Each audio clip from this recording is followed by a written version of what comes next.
তারেক রহমানের দেশে ফেরার অপেক্ষায় তার পূর্বপুরুষের ভিটা বাগবাড়ি সহ পুরো বগুড়া জেলার মানুষ।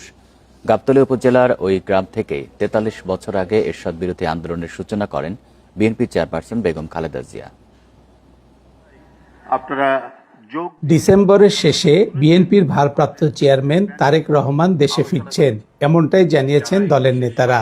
বাংলাদেশ সহ আঞ্চলিক রাজনীতিতে গুরুত্বপূর্ণ জিয়া পরিবারের এই সদস্যকে ১.৫ দশকেরও বেশি দেশের বাইরে থাকতে হয়েছে।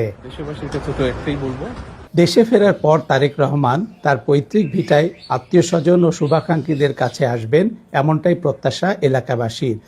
এলাকার নবীন প্রবীণ সবাই। তারেক রহমান দেশে আসা এটা খুব সুন্দর কথা। সে যদি আসে তাহলে আমাদের সবার জন্য একটা উপকার আসবে। ওনার দাদার জন্ম এখানে, ওনার বাবার জন্মও এখানে, তো উনি যদি দেশে আসে অবশ্যই বাগবাড়িতে আসবে। আসলে অন্তর আমাদের সবাই ভালো লাগবে। আমরাও চাই উনি আসুক, আসে অন্তর দেশের হাল ধরুক। স্থানীয়রা বলছেন, বাংলাদেশ জাতীয়তাবাদী দলের প্রতি বগুড়ার মানুষের ব্যাপক সমর্থন থাকলেও বিগত আওয়ামী লীগ সরকারের সময় নানামুখী চাপ সৃষ্টি করা হয়। শেখ হাসিনার পতনের পর এখন তারা আবারও শহীদ রাষ্ট্রপতি জিয়াউর রহমান, ৩ বারের প্রধানমন্ত্রী বেগম খালেদা জিয়া সহ পরিবারের সদস্যদের বিষয়ে প্রকাশ্যে আলোচনা করতে পারছেন, জানালেন জনপ্রতিনিধিরা।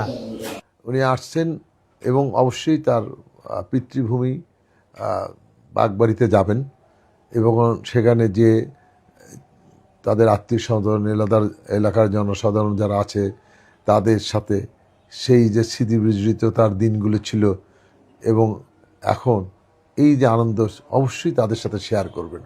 তারুণ্যের নেতা বিএনপির ভারপ্রাপ্ত চেয়ারম্যান তারেক রহমানকে নিয়ে এলাকার মানুষের মাঝে নানা প্রত্যাশা।